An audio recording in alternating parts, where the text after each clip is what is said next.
Qytetarët e Vlorës, pushues vendas dhe turistë huaj duke nisur prej këtij sezoni veror do të duhet që të paguajnë tarife edhe në parkimet publike në qytet. Kjo për shkak se disa prej parsheve publike janë kthyer me pagesë. Bashkia e Vlorës ka nisur zbatimin e vendimit për vendosjen e tarifave në disa prej parkimeve publike. Parkimi në Ujin e Ftohtë, ai në Pyllin e Sodës janë kthyer me pagesë.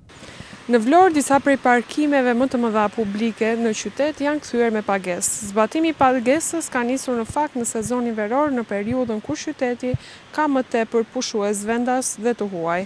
Pagesa për parkimet mund të kishte nisur edhe më parë, por është zgjedhur pikërisht sezoni veror, qëllimisht për të argëtuar më tepër. Kjo gjë sigurisht që rëndon xhepat e qytetarëve vlonjat, por edhe pushuesve në një kohë kur Vlora nuk ka parkime, duhet të paguajnë edhe ato publike.